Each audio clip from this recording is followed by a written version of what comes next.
Hello, Playdate. This is Don. This is Nick. And I'm Ryan. This week we are covering Playdate news. Recent indie releases. And coming at you like your three square meals of the Playdate community. Thanks for listening. Let's get started Let's get started with indeed. Hey, breakfast. With Ryan's yes. Well, breakfast. actually, who is breakfast? Who's breakfast? Who's lunch? Who's dinner? I like having these philosophical conversations with you. Nick's got to be dinner. I mean, he's literally in the dark right now. Always winding down. Dawn must be breakfast then, because he's very very chill. Like when everybody wakes up at the start of the day, you got to start out chill, Sure, man. I'll take Right? breakfast. Yeah. I think I'm dessert. A little bit goes a long way. So there is no lunch? Is that, we We're skipping skipping that? lunch. We're skipping Let's skip. lunch. I went Okay. straight to dessert. All right. Speaking of going Well, straight to notes. hibbity boop boop news and Oh, notes, Lord. he shall we does head have on that in there? sugary energy, Don. He does. Yeah. All right. What's All up? right, coming on in here, coming in hot with the first news and note, which is just reminding everyone that Playdate Season 2 games start on May 29th. You can hop into the Season 2 games anytime you want, May 9th, after May 9th, before May 9th, but you only have one chance to experience Season 2 along with everybody else. So don't miss out. Pre-order link is in our show notes. It's the last time we'll tell you about it because next show, boy howdy, it's going to be Season 2 time. So that brings us to another announcement. Direct Drive. You might remember this, longtime listeners, zero-time callers probably remember that we did a little, focus group on Direct Drive. It was our pick of the week. That's what it is. And now Direct Drive is receiving the vinyl treatment. They're making a bona fide record out of the Direct Drive tracks. There's 12 songs on side A. There's 12 instrumental versions of those songs on side B, 24 tracks total. And right now it's in pre-order and you could get it for 20% off. That means instead of $30, only $24. Estimated shipping is, for a pre-order, this is a quick turnaround time. Next month, June 2025 is the estimated shipping date.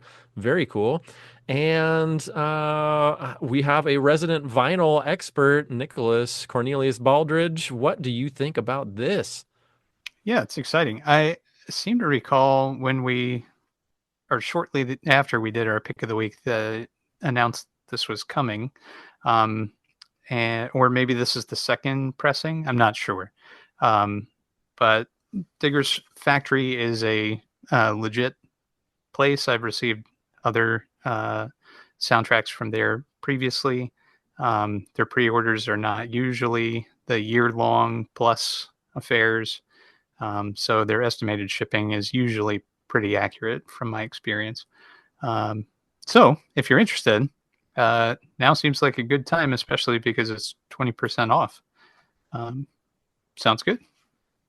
Very cool. Yeah, I was curious about where they were having it manufactured, but I don't know anything about vinyl manufacturers. So that's good to hear that you've had good experiences with them. It also looked like the record was just going to be a standard black vinyl. They're not throwing confetti in there and doing, fancy oils and, massaging the record before it gets to you. It seems like a standard record, which like that is what it should be, right? Direct Drive has this 1920s feel to it, and even the graphics are, show these black records. So I thought it was really great that they didn't go all out with wacky bells and whistles just for the sake of doing it, that it really stays true to the game itself. So Yeah, anyway, matches the aesthetic. totally, And totally. yeah, very cool. How many And confetti records do you have, Nick? um, more than one, but Okay. I'm excited to see a Playdate game get the vinyl treatment. Hopefully, this Yeah. is the first of many, right? Are you in on this? Should I ask you that? I don't want to put you on the spot, Nick, but I feel like maybe you are. I'm not yet, but I keep looking at the page, All right, so all right. might happen. Well, hey, if you Uh, need a little reminder, it's in our show notes for today's episode. But in the meantime, I'll tell you about a new devlog from Legia Games about Castle Kelmore's 3D rendering. It looks like a doozy. They go into stuff like, multi-dimensional things, the screen real estate they have, the draw order. It's quite nicely organized as you cruise down the page. Obviously, I, the artist, did not really read through all these pesky words because it's over my head. But, if you are a developer, I'll bet this is going to be a ripe dandy read through. So we'll have a link for that in the show notes today, too. I'm not even going to ask if you've read it or not because it's kind of newish. So let's move on to another announcement, which is Panic wanted to remind everybody that Playdate Mirror exists and also that it received an update that improves its performance. They are sending out some props to a one Josh Philstrup, who is the developer of Gun Trails, and we've got a link to that announcement of the update on their Bluesky, on the Panic Playdate Bluesky, and also a link to Mirror itself if you're interested in downloading Mirror. Remember, that's the app that streams gameplay, or you can simultaneously look at your screen on a computer monitor, so it's on a bigger screen when you're playing the Playdate. Lots of uses for it. So if you fancy that, there is some Mirror updates. Then our favorite Engadget reporter, Cheyenne McDonald, is at it again. Guys, Cheyenne McDonald is talking about the best Playdate games for what? 2025?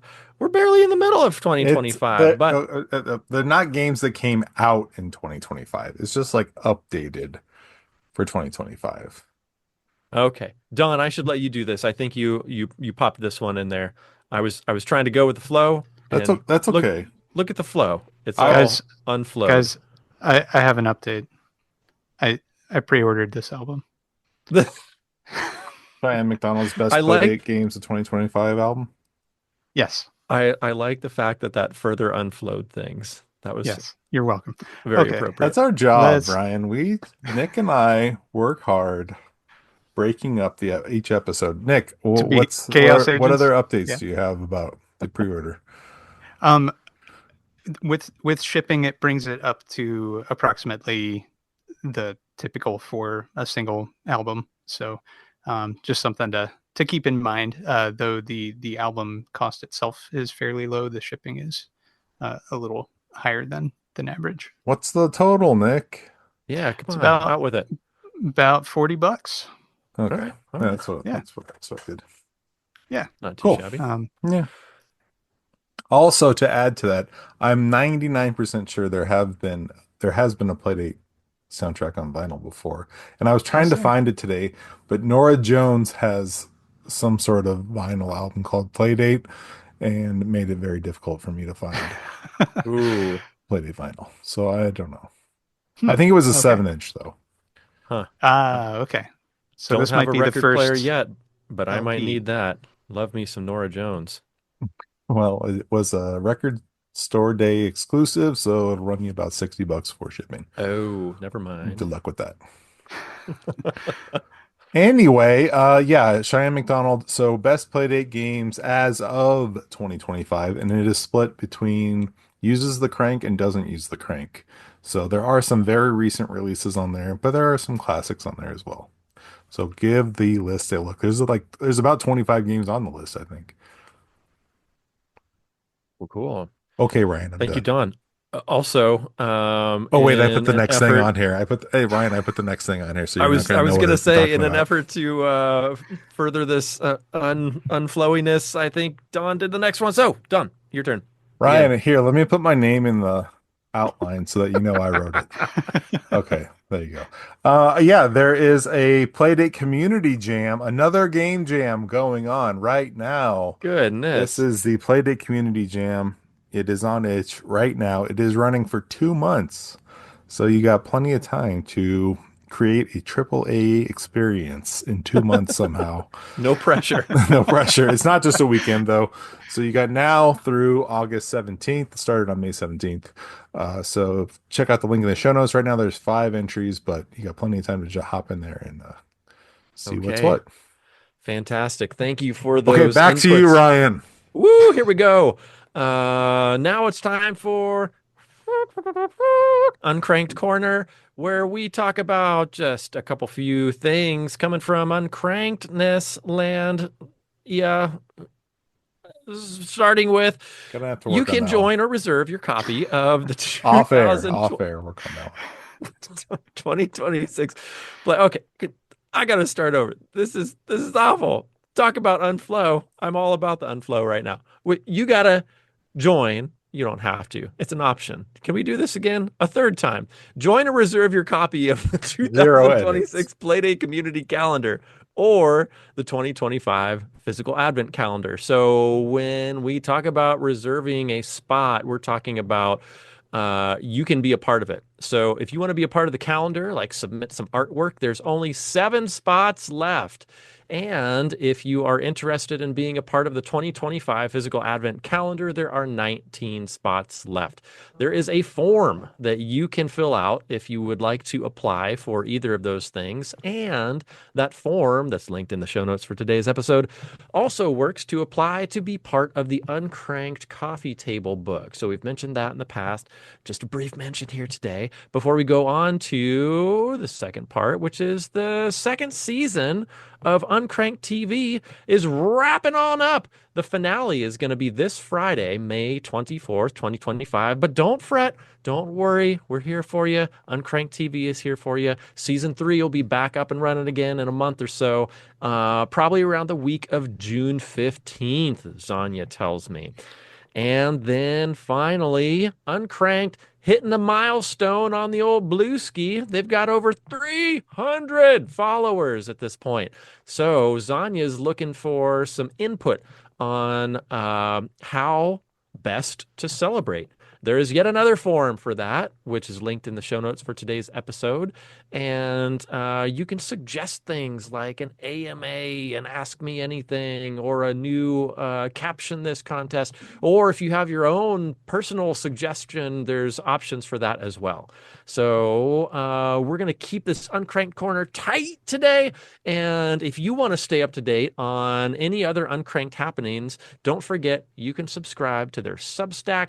Comes out weekly, and all the uncrankedness is going on over there. So we'll leave a link to the Substack of Uncranked magazine in the show notes as well. That's it for me. Oh, golly. So I totally know that Destination Update comes right now as a part of the news and notes, but nothing happening this week, right, Don? Correct. No new updates this week. Nailed it.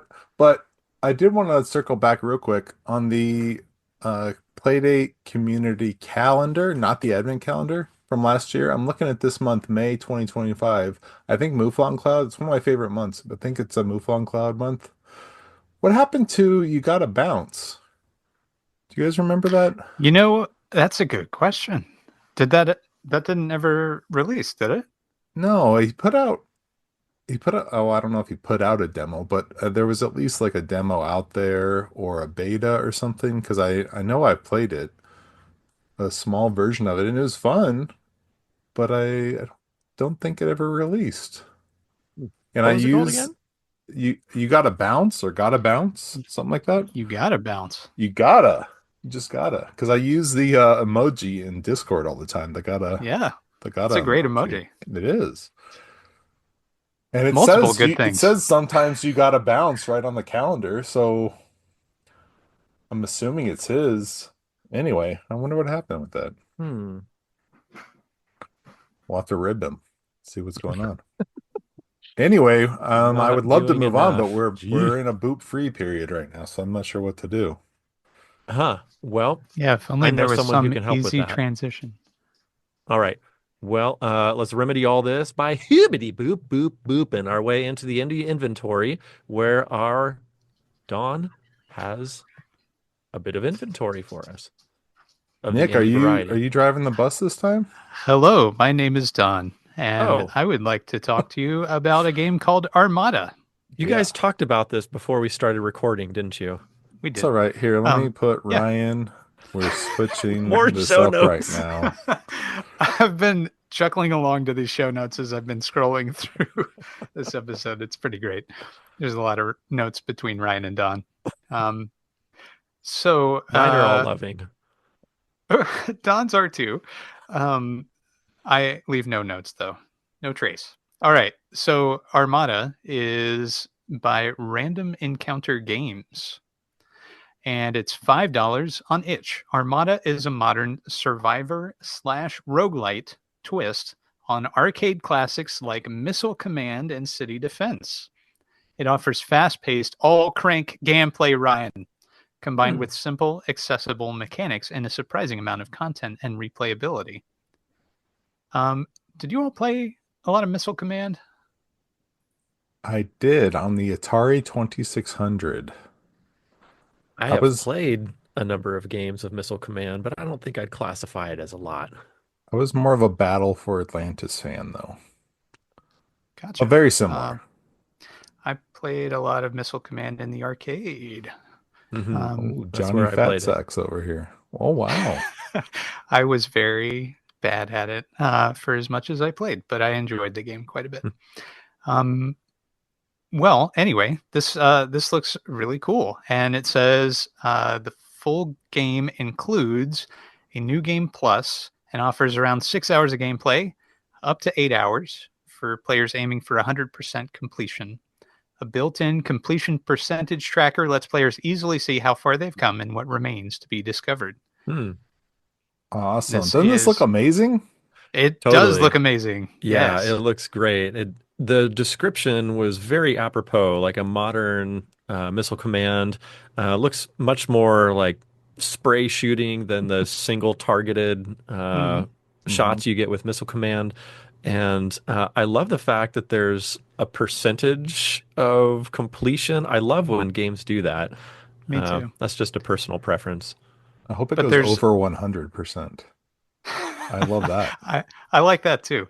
Um, there's a single fixed cannon down at the center of the screen on the bottom, so it's yeah, pretty cool. And there's upgrades that you can purchase between waves, it appears. So Morgan Castlejohn was the programmer, Adrian Castlejohn was the artist, and Bati was the composer. Huh, sounds So like a family affair. mhm. Again, that's Armada by Random Encounter Games, $5 on itch. So on to Bleep Frog, and this is Hmm. by Fatal Exit. And this is a name your own price game on itch. And it is described as the crankiest clockwork frog in the city is on a rampage throughout the metropolis. Aid him in his quest to jump over buildings and flatten passing cars, powering him up in the process. But watch out, take too many hits and it's lights out. And it uses the crank as the main mechanic. So aside from the crank, which allows you to charge jump, you can use the D-pad or reverse crank to jump after charging, and then holding right allows you to dash while jumping, and press down to slam into the ground while dashing. I got some ground pound going on. Mm-hmm. Awesome. And hey, this is this dev's first Playdate game. So when he makes the sequel, it'll be Boop Frog, right? Right? Anyway, You're on there, Ryan. But for the rest of us, we can all play Bleep Frog by Fatal Exit, and it is name your own price on itch. it kind of looks like Rampage meets that Yes. Google dinosaur game. Yeah. Google That's a Chrome good dinosaur. description. But since this is the person's first game, I would also suggest letting them know how much you enjoy it. If you enjoy it, This is wild for a first game. This looks I know, pretty sweet. very polished looking. I want to see From a the movie from the gifts. with a giant wind-up frog destroying Yeah, stuff. I'm tired of giant lizards and stuff. Yeah, it's time to branch out. Yes. Speaking of branching out, Don, did you know the moon is our friend? I got to talk about this one. Okay, go for it. I mean, you're welcome to talk about it as well. But Ryan, wake up, perk up. Huh? This is Huh? a Ryan game. Let's hear it. I Sell know I me. said that about some other games that weren't, but this one is. Okay, well, look at the GIF Now at I the can trust bottom. you. So I played this one and I thought you're supposed to like be the moon and smash into stuff, but it turns out the moon is your friend and you don't want to smash into the comets. You Okay. want to use like if you it's hard to see, but if you You're use the weak. moon's Grab it. gravitational Yeah. pull, you're wicking away the comets from the Earth. Oh, oh, See how it's interesting. like you get close to them, but don't touch them, and then you draw them Oh, away from the Earth. oh, It interesting. This works does look really very, well. wow. And the achievements are really cute. Like if you accidentally get two comets to run into each other, you get a little achievement pops up Ah, and some neat. other cute stuff like that. It Okay. is really cool. I am going to encourage everyone to go to the itch page and scroll down to that final GIF because that is very informative. It looks in mild ways like, oh God, now I have to remember a game Loon name that I Orbit. chose. Loon Orbit, thank It you. does, In but it's mild ways, not. but mechanically, the game mechanics wise, it does sort of the opposite a little Yeah, bit. it's like Freaky Friday Loon Orbit. Yeah. This looks great. And for name your own price, goodness. All right. Color me downloaded. Sorry to interrupt, Nick. I was just Uh, so excited when I played this. Yeah, a well, this welcome this interruption. episode, we're all about the unflow this episode. I think that's a show title, Don. We can do that. The unflow. Yeah, it's very fun. The achievements are really well integrated. Like the achievement just like, whoa, it just gave me that serotonin boost and the gameplay just felt really good. At first I didn't understand why I was dying constantly because I was just smashing into everything and I was like, this game sucks. But no, it's really fun. But Oh, then you hey, realize the The moon moon is your is your friend. friend. Yeah. Yes. I love in that GIF when it spits out a little power up for you It to help does. you. Yeah, you can get shields for the Earth, or you can collect more hearts or bombs. Yeah, you can This is, create, of course, it's the Earth. So, of course, we have nuclear bombs that just radiate and destroy oh everything God. in nature. This is Yeah. this is a show for escapism, Don. Let's not go there. But Oh, I did want to add something here. The fact yeah. that Moon is someone's friend, Moon is our friend, was a game jam originally that came out a little over a couple months ago, but just as of 2 days ago, received a new update. So I don't know how recently you played this, Don, but there's a pretty recent update. So it sounds like they've been fleshing it out a little bit. played it today. I went in now. So, peek behind the curtain. A lot of times I don't pay for games unless I have to because we just have so many games to get through. Or I'll pay whatever the minimum is on these things. But since I saw it was a game jam game, I was like, whatever, let me just download it and try it out. Going back and paying for them. I'll go back and pay for them if they're more than just a demo. Going back and paying for it right now. Nice. Support Very the cool. devs. I'm so great. I am so great. Banging a drum. Bang a drum for me. Paying the $2. Anyway, support the devs is what I was getting Okay. at. Okay, Cool. so not only is Don our friend, but the moon is our friend, and it is name your own price on itch and developed by Paley. All All right. right. So, keeping with the theme of this episode, Unflow, I'm asking on air, who's talking about new catalog games? Well, that was also me, right? Nicholas. Yeah. So remember, my name's Don, Oh, and that's whoopsie. next up is Rabbit Jumping DX, and this was made by Stephen Perry. Rabbit Jumping DX is the not at all anticipated follow-up to a game almost no one has played, this time with less color and more of almost everything else. Run, jump, and crawl through 5 side-scrolling stages filled with bears, foxes, and other dangers as you rescue the lost bunnies. If you want to, no pressure. Don't be fooled by the cute graphics. This game is tough as nails, but with persistence or maybe a lucky rabbit's foot, I'm sure you'll reach the end. Features a catchy retro soundtrack that's sure to get stuck in your head. Super smooth gameplay at 48-ish frames per second. Wow. And a Goodness. progress save feature for when you need to take a little break. Enjoy. And the tunes were composed by Sean Bader. So looking at the GIFs here, this looks great. Very large sprites with a high level of contrast and very easy to see the difference between the player character and enemies and background objects, as well as things which are pointy and hurt you. So looks good. Yeah, it does. And since they're talking about how great the soundtrack is, my hope is that they ported this over from Pulp. What do you think, Don? Any chance? Over from pulp. I'm trying to see if does it say that it was made of pulp? No, I'm just being silly because they're Oh, talking about how great the soundtrack is, and yeah, I know you yeah. It love might Pulp be. soundtracks. Some pulp soundtracks are good. I thought maybe if it was coming to vinyl. I don't see a link to the vinyl either.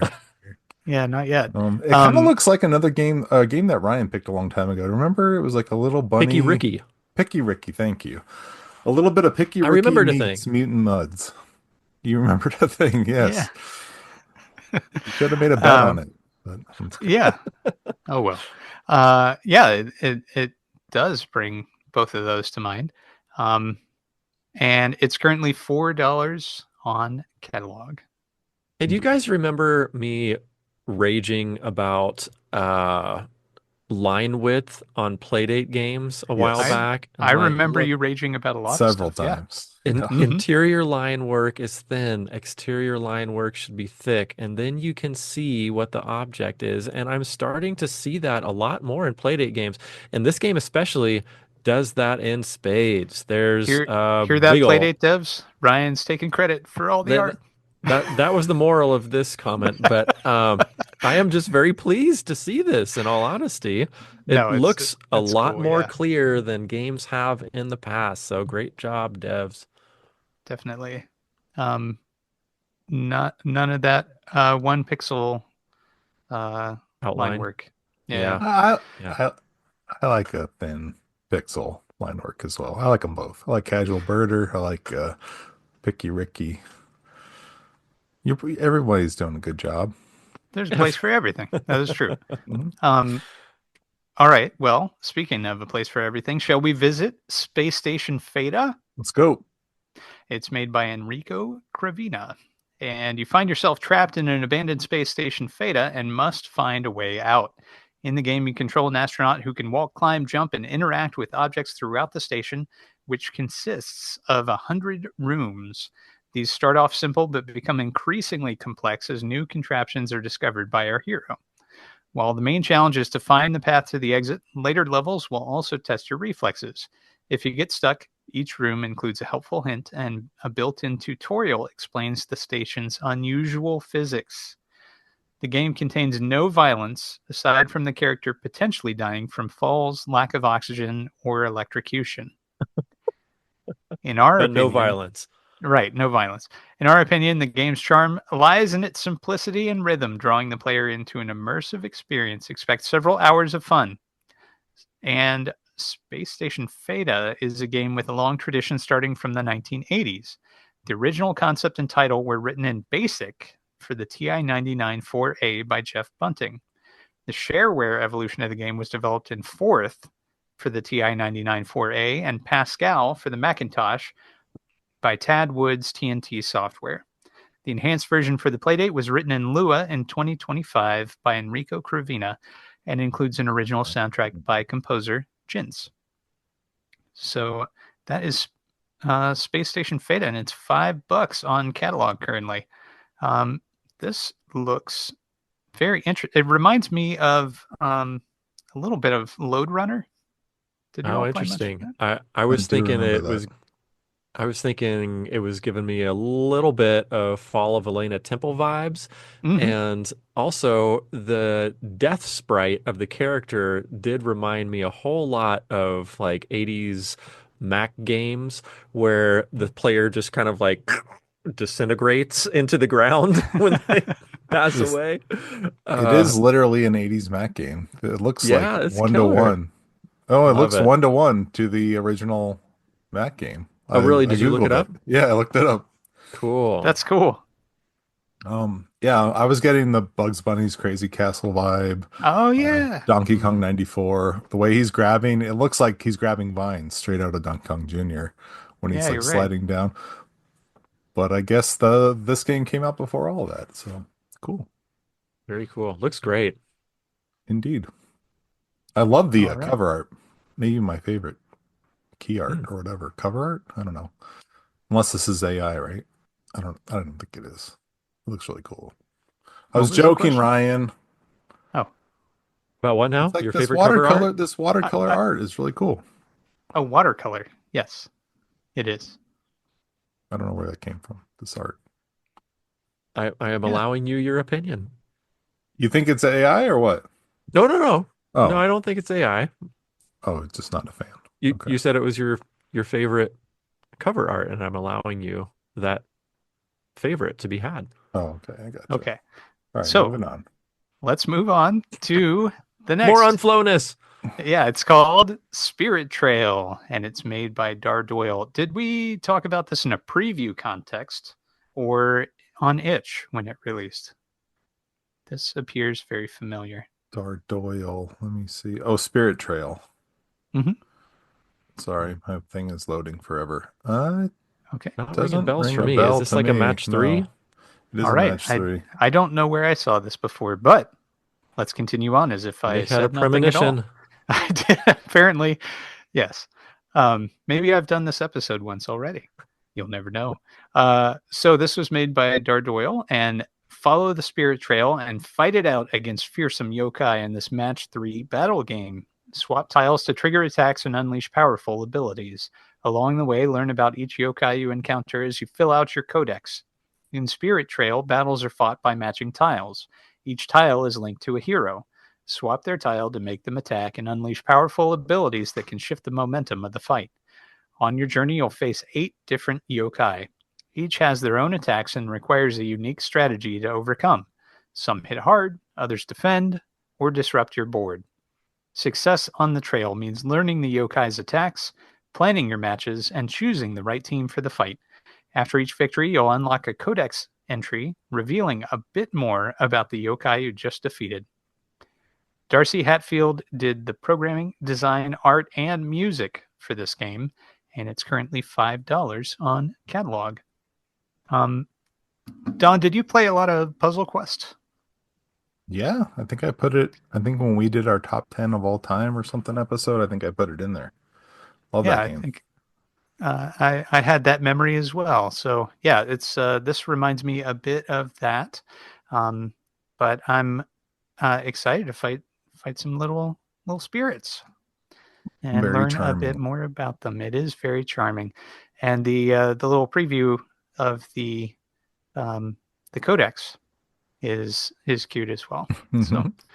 looks good. All right, um, Ryan, I neglected to ask your opinion. What do you think? Um, that is okay that you did not ask my opinion because I was distracted by the next game called Hablet, which I've actually played. Yeah. Um, Oh, so this Oh, was yeah. this was We on talked about Itch a that. while back. Do you guys remember this? Yeah, I do. yes. All right, but before I let loose with opinions, Hablet is a daily habit city builder exclusively for the Playdate console. Spend a few minutes every day to build a little town with the help of the enigmatic concierge. Careful though, let time slip by and the city will begin to fall to ruin. Can you beat entropy? The answer is no. So it's a daily game. Take a few minutes every day to tend to the little town and build up your relationship with the concierge. Dialogue instead of menus. Collaborate with the concierge to construct your own town. Hundreds of buildings. Clock in over real world days to unlock new tiles. Can you collect them all? Enjoy cozy city building vibes as you dynamically rearrange your town, cut grass, and stack buildings. Okay, so I think this game looks bonkers amazing. This is a brilliant hero image. I know Don, your favorite was a couple games ago, but this is one of mine. Looks very much like, an old An Atari game Atari box. 2600. Yeah. Yeah. And when I played this game, I think I was on the lookout for an objective, and there isn't really an objective. Like, I, okay, brief side story. My son has been on a Minecraft kick recently, and he's not like hooked up to the internet or interacting with other people. He's just like building, man, and he's just making whatever he wants to in the environment, and it's kind of cool. He's not like there's not game objectives he's working toward. He's just like kind of building whatever he wants and finding Mhm. cool stuff to build. I feel like that's a little bit what Hablet is like. You clock in on a day, you spend literally 5 minutes with this game, and then turn it off until the next day. And that's all the time it gives you to plunk down a building and to have a very brief conversation with this concierge. It's it's odd. It's a little odd, in my opinion. But if you're interested in just a little clock in every day type of thing, tend your town, tend your garden type of thing, uh, maybe this is your jam. This is not your wacky score chaser, your button masher, your cranker. This is just a really chill check in once in a while daily game tending to the town thing. Um, so S- that is now s- on catalog and available for $3, it looks like. Yeah. I just want to say the concierge animations and dialogue are really fun in the gift that they show. I'm really excited to check this out. But even more exciting is my new favorite developer name, Pious Pigeon. Uh, they That made is this pretty game. great.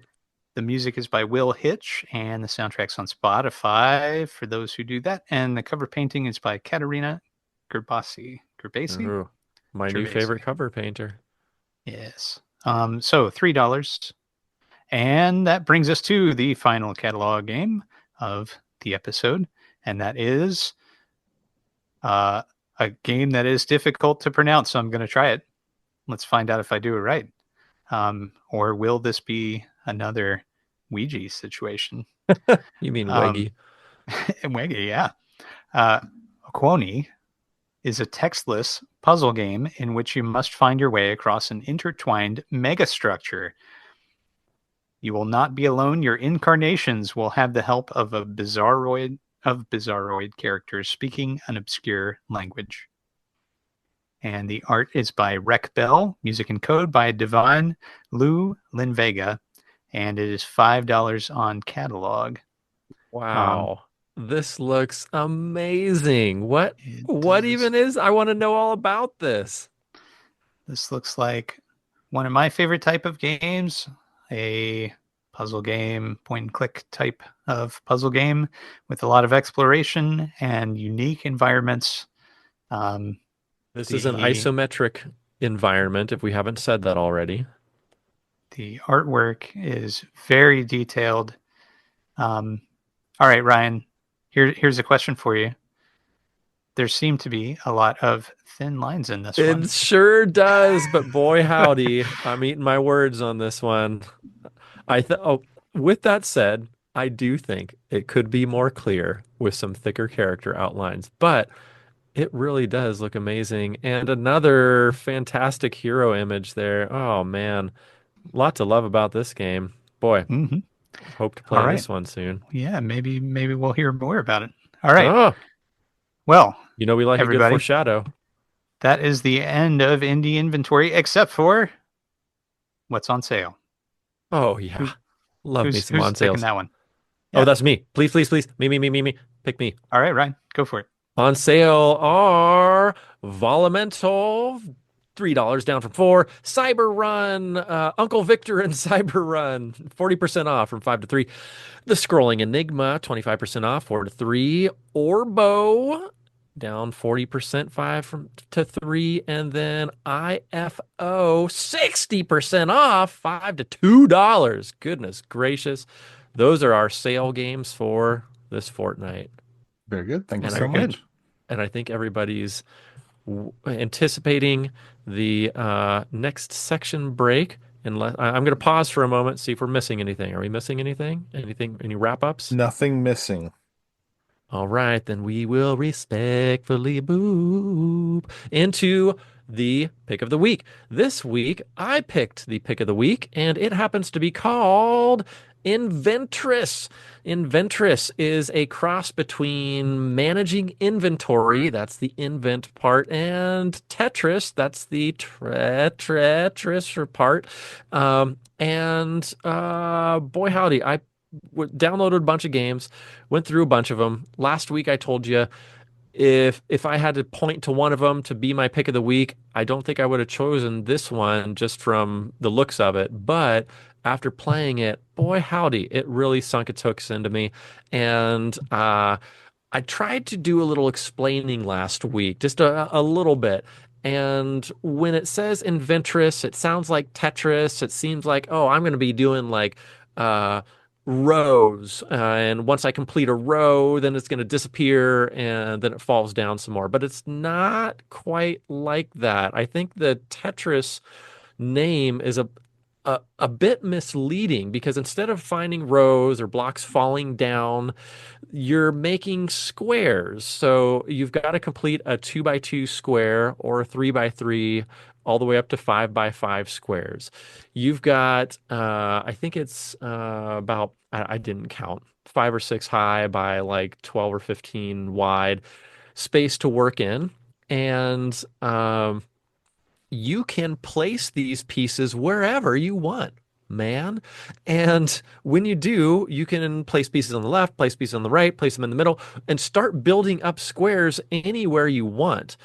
The trick of this game is that the squares must be self-contained. So you cannot have a little bitty piece of one of your blocks pieces sticking out on the side. It's got to be self-contained. It's got to be a square in order to disappear.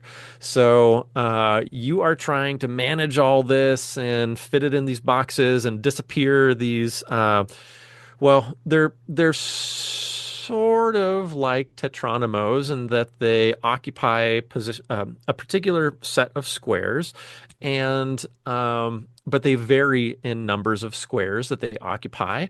They could be a 1 by 1 or a 2 by 1 or a 2 by 4 or a 2 by 3. And you're trying to fit these together in order to make these squares.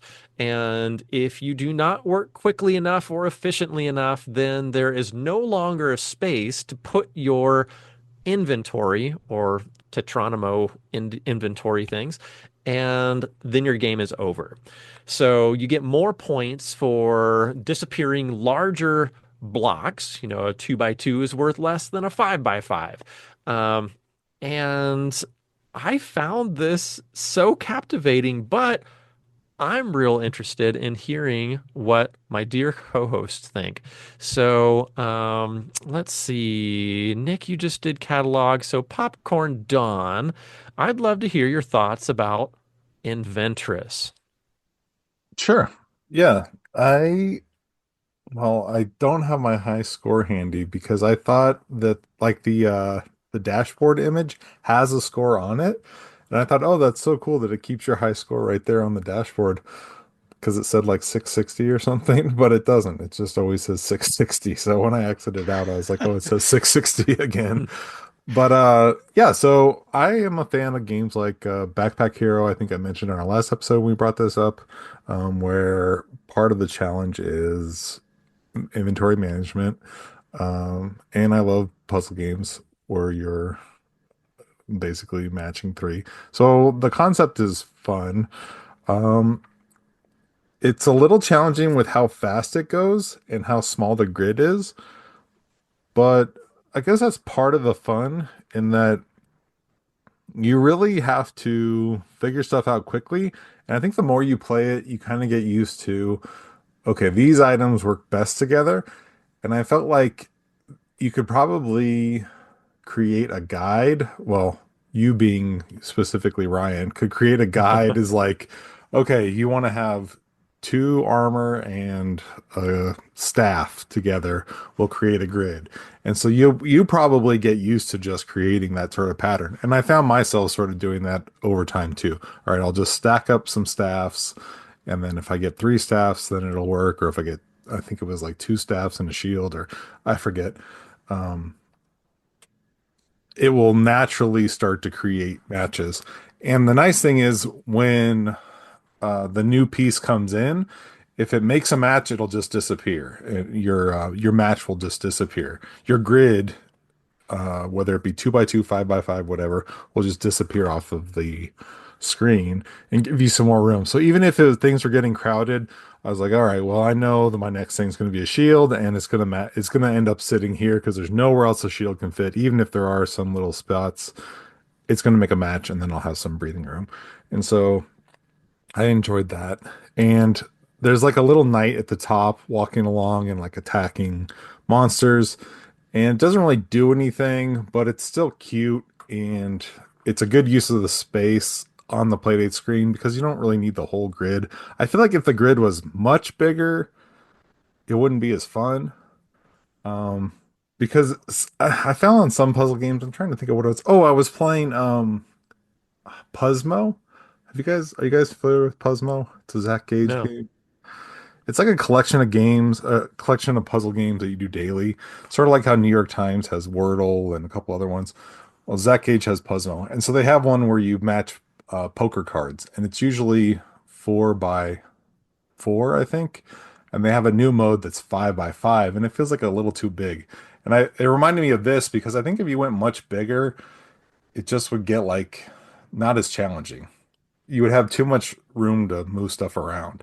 Maybe if they added Hmm. different shapes, but then it's kind of like Tetris. Like you add too much stuff to the formula and it breaks the formula. So I feel like this was good. I would have liked if there were some more options, but I think this was just like a quick, it says it's a prototype. So yeah, like Yes. I wish there was like a slower mode or a ramped up in speed so that you could really sort of get the feel for it. It starts out pretty fast, like right off the jump, which is a little hard for me because I'm just not that good. But like I said, you play it a few times, you start to, I mean, you have to by necessity because there's no way to slow it down. But the more I played it, the better it got. Anyway, I feel like I'm rambling now. And also, I didn't realize it was armor. I thought it was like some weird tooth or like a broken piece of bark or something. But now that I'm like sitting here staring while Ryan was talking, I see that one of the pieces is a thing, coat of armor or something. Um, anyway, Nick, I'll throw it over to you. Sorry, I was All right. rambling a little bit there, but Um, so I really enjoyed the basic mechanics of this game. It did take a little while for it to click, even in spite, especially in spite of Ryan's instructions. I refused to listen to them out of spite. Not actually, but yeah, it did take a second to kind of start to form those patterns that Don was talking about. Two shields together, or a shield and two staffs, um, staves. Yes, will clear those kind of things. I found myself most frustrated with helmets, which took up mhm. four squares, Two but by were hardest two. to clear.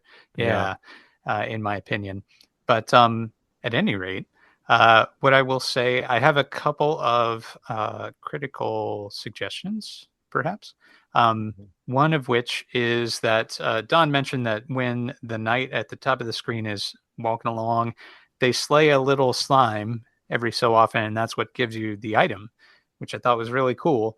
One thing that I thought might improve things a little bit would be for the item that slime is carrying to kind of hover above the slime.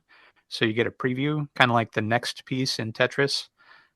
Rather than having to deal with it immediately, you would, have a little heads up. Um, so not every Tetris does that. Not every form of Tetris does that, but just a thought and a way that you could integrate it thematically. Um, Nick, I think that's brilliant, but yeah, I know. also you know, I'm kidding. but Thank you. also um there is, just to clarify for listeners, there is a preview of There's an item already, so it would be there. like a two-piece preview. But I really like your suggestion of Yeah. having that little thing hover above the slime. I think So that's really great. so to clarify Ryan's note Clarification. about, yeah, to clarify Ryan's clarification, because both of us have to do that every time. Um, what I would say is that the preview that Ryan's talking about is actually a post view because it's after the slime has been slain and you've collected the item. It shows up in a little box on the right, and that's the one that you have to deal with at that time. So you can be shuffling stuff around, or you can deal with the thing that's on the right. But meanwhile, your knight is still trucking along on the top of the screen, and as soon as they slay another monster, it'll slot whatever is in that little box somewhere if it can, or your game is over. Okay, So now it's for a clarification of the clarifications. yeah, go for it. Clarification. No, I'm Oh just kidding. Lord. Go on. All right. So the suggestions that I would have for this game, because I really enjoyed it and I would love to see it fleshed out even more. Me Um, too. aside from that suggestion to maybe give you a preview, maybe that's configurable. Maybe you turn it on and off. I don't know. Well, Um, sorry, yeah, what if the monster, so the monster has the item above it. You know that yeah, a dagger is coming next, and the box is just empty. And the right. box is where you hold an item. You hold the boomerang there, and you Yeah, can rotate it in whenever you want. I think the game probably moves too fast right now for it to to do make that. sense. Yeah, for it to do Yeah, that. But I Disagree. like where you're going. yeah.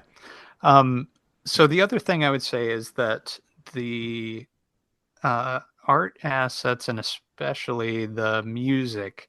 Ryan, what did you think of the music and sound effects? Well, I believe that the dev simply ripped some music from something else for this. Yes, So Yeah. I and do not believe that this is meant to be a final version. It's a right. prototype, and as such, there are some things that will change. And I hope the dev Okay. does continue to work on this game because I've got some quality of life stuff that I would like to chat Yeah, about same. too. Yeah. Yeah. Yeah. There's more, but really, I wanted to touch on this these assets because it's so important to not only give credit, but also to use things in a manner which is consistent with their nature. Art is, as you know, we all know, it can be a thankless enterprise and it can be a commercial enterprise. And so the assets which are used in this game are taken from another game, Mhm. and that was itself a commercial enterprise. And so I highly doubt that the appropriate licensing was um, put in place for this. And so that is an easy trap to fall into. I just need something here, but I understand the nature of this. That kind of paper doll inventory system, obviously very reminiscent of Diablo, and so the music and sound effects come from Diablo, and I think maybe some of the art. Um, but I would caution other devs to avoid doing that. Even in this prototype phase, you're releasing something that is not something that you actually own, um, and that's just not a good thing to do, in my opinion.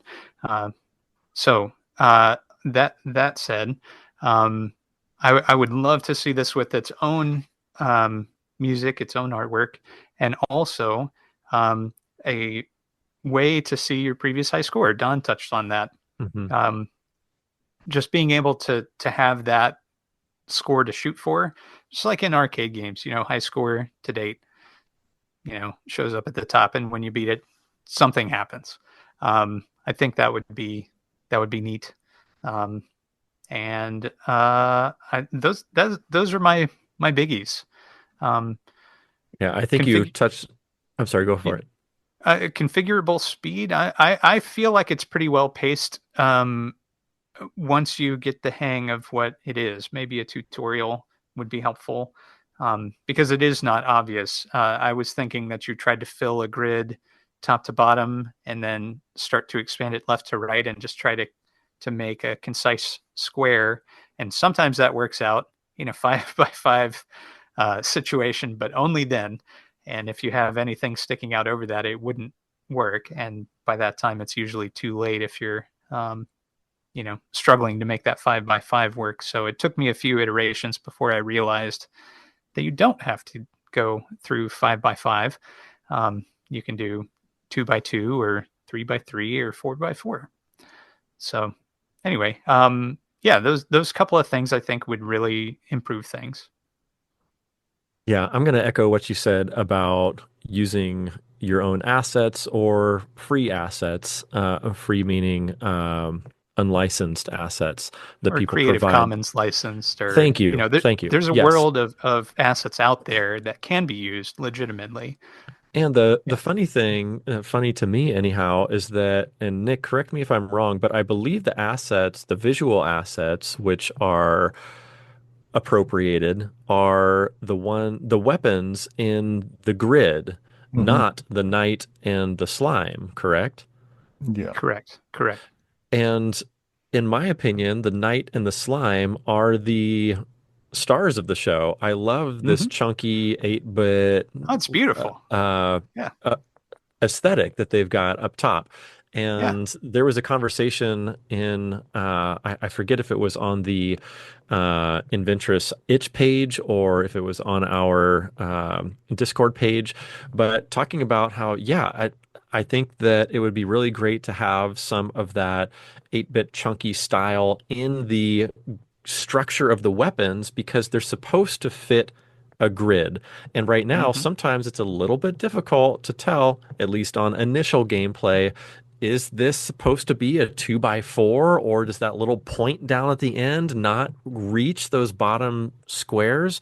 So I think if you built that up in a more chunky art style, that you could make it a lot easier to understand what occupies what squares, and or also maybe including a background to the inventory. For example, if there's a shield with a pointy bottom Oh, and you're yeah. not sure if that is included in those squares, just make a background color for those particular That weapons, and it would be really easy to understand at that point. that's really clever. I like that. Yeah. And I also wanted to bounce off another thing that you said about high scores. Yes, please allow high scores to be saved. But also, another huge bugaboo of mine is that, okay, this is, for all intents and purposes, a score chaser. So Right. I'm going to be chasing those scores. And when I do, I get into some situations where I am very focused on gameplay and it Uh-huh. feels very I know intense. what you're gonna say because it happened And to me too. yes, and at the end of the game, I've been in a situation where I have a piece in my hand and I'm right, or left, all the way across the field trying to get to this place, and then boom, game ends. And New to game start a started. new to start a new game, any button press starts a new game. Hmm. And Right. if I'm in the middle of left, right, or trying to place a piece, and I do that in that fraction of a second between end of game and you can do a new game, and my thumbs are still in existing game mode. Oh, that's so disappointing, especially when I would hit some of my high scores. And so moving forward, after getting high, some scores I was very proud of, I had to be very mindful of when I was getting close to a full game board and play a little more cautiously, which I don't want to do. I don't want to play cautiously. I want to play with reckless abandon. And so there's got to be some other way that we can start a new game without a button that is already being used in gameplay. Either that and or also allow those high scores to be saved. So at the very least, we could go back and look at, hey, what was that top score that I got? I was so engrossed in gameplay I didn't even see, type of thing. So that was my big bugaboo of the game. Yeah, it needs to feature the high score for sure, at the very Yep. least. Yeah. Yep. Uh, Speaking of high scores, oh, hey go ahead. guys, how'd you do on this? Ryan's gonna destroy us, Don. Yeah, I know where I made it. Ryan's is. I mean, this is a score chase. We got to talk about the scores, right? Let's talk I about made it scores. to 4,000, just over 4,000, I think. Yeah, mine Nice. was around two, I think. Very good. I had my son playing it, and he really got Oh, so into this it. wasn't your score. It was your son's score. I see. So he got 13. So my son ended up around 2 or 3, I think, which I was super proud of. Nice. I thought that was a Yeah. killer score. But I did have a breakout game of 13,000 something or another, and that was a real great game. But I I'm being honest, I put this game down for probably about a week or so, and I picked it up again today just to refresh myself before the show aired today, or we recorded tonight. And my first and only game, I got over 6,000. So I don't think that 13K is an anomaly. I think you Yeah. really can, as Don was saying, get into a groove of figuring out what works with what. Also, I started coming up with some other strategies that maybe can help other people. Like I started placing single and 2x1 blocks or inventory in alternate places in the game board so that I Hmm. could start building up a large square, and then inevitably there would be some single piece or 1x2 piece that I wouldn't want to like wait around for something to come in inventory because uh if you do that, your game board gets messy and then it's game over. So if I had these singles or 1x2s waiting in the wings, I could just kind of pull them over real quick and complete a big block and then clear up my board and continue in that manner. So I thought that was helpful. And then the other thing that I thought was incredibly helpful was as soon as a piece is available, click that B button and it pulls it into your hand and you can move it around anywhere you want. Versus if you do not press B, it gets placed at the leftmost available point in the playfield, and it's typically not in a place that you want it. So then you have to cursor over to get to it and then grab it and then bring it back. But then all the while you're doing that, you're wasting time because another slime is slashed, another piece is available. It's going to be tossed onto the game board in another place that you do not want.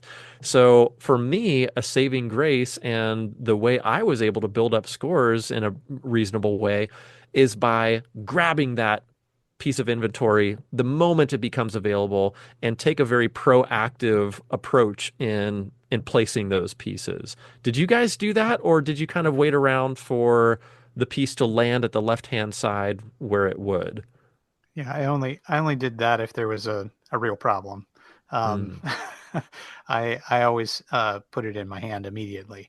So I always had a plan right away for whatever piece came my way.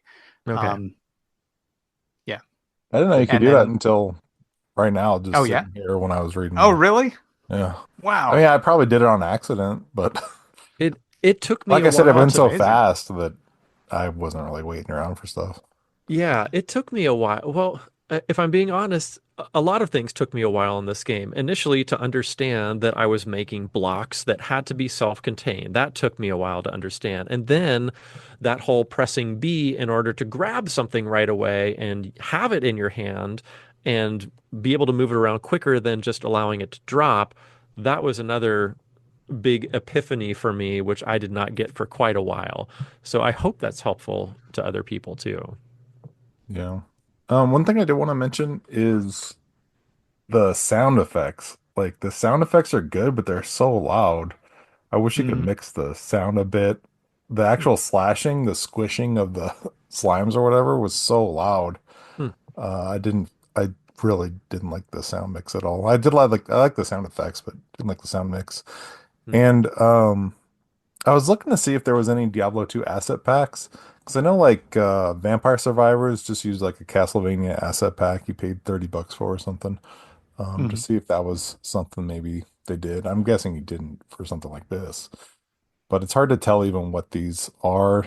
I guess this is a belt. The 2x2 is or the 2x1 is a Yeah, belt. 2x1 is a belt. Yeah, Oh, is Yeah, that for what that I encryption. is? I didn't even know what that Yeah. was. I thought it was a I log thought or that was like something. a tic tac with eyes. Then there's another 2x1. That was one thing that kind of bugged me is that like the helmet is 2x2, which would normally something that would disappear on its own. Right. Like Tetris, there isn't a full line. Like that's not one of the pieces.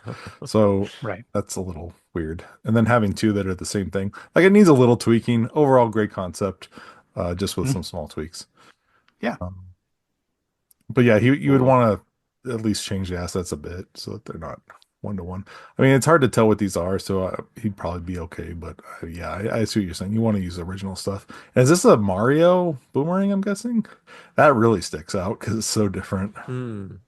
Oh yeah, you're probably right about But that. the boomerangs in Diablo don't look like they're not shaped like that.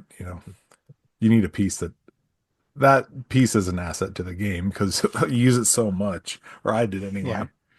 Oh yeah. It's a very valuable piece. Anyway, I think that's Yeah. all I had to say, really.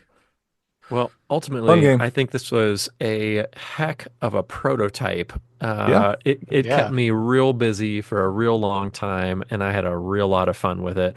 I'm really glad to have shared this game with you and that you were able to experience it too. Before we bid adieu to this game, I did want to read a couple of, not read, but recount from memory, a couple suggestions from our esteemed Discord group, which I thought were some really great suggestions. One, when you're moving a piece, you have to move it with a D-pad and you have to press once every time you move a single square. And to get it across the screen, you have to press it a whole bunch of times. Whereas there was a suggestion in our group to make a hold function where it could ding, ding, ding, ding, ding across the screen for you if you hold down, left, right, up, down on the D-pad. I thought that was a really great suggestion. Also, if an item is placed on the left-hand side and you need to move it to the right-hand side, boy, that's a big long way to move that item. There was another suggestion from our group to make the matrix playfield loopable. So I think that would be super helpful if you were able to grab something on the left-hand side, move to the left, and appear over on the right when it had looped, and then place it. You'd be able to move things a whole lot quicker. So those are a couple suggestions I wanted to bring up just in case the dev is listening. I thought those were really sound suggestions. But ultimately, thank you so much, everybody, for playing this with me. I had a great time playing it with you. And boy, howdy, I'm really looking forward to hearing what we're playing next week. Nicholas. All right. Here is another chance for me to mispronounce this game's name. It is Quoni. We're playing a Hey, Quoni, and it is $5 on catalog. Join us. Play this game. great excite. Looking forward to this. Very cool. Me Not what too. I expected. I'll have to adjust the show notes. Aha, okay. Mhm. Well, cool. I think that brings us to this part where we let you know where to find us, starting out with our podcast. You can find us at playdatepodcast.com or on the platform, the podcasting platform of your choice. We're also, speaking of different platforms, on the YouTubes. If you go to youtube.com/at Hello Playdate Podcast, that's where we be on the TubeUbes. And we're on the Bluesky. We're Hello Playdate Blue Sky Social .social, and we've also got an email, helloplaydatepodcast@gmail.com. Send us a message there. Donathan will take a look at that one. And then we also have a phone number, believe it or not. We piggyback on Nick Baldridge's bingo tip line, which is 724 bingos 1. That's 724-246-4671. Give us a ring there. You can leave a message, and we will guilt Don into editing it into our episode as we've done in the past. And we'd really love to hear from you. So if you've listened this far, hey, give us a ring. 724-246-4671. We look forward to hearing from you. Until next time, and more awkward transitions, goodbye.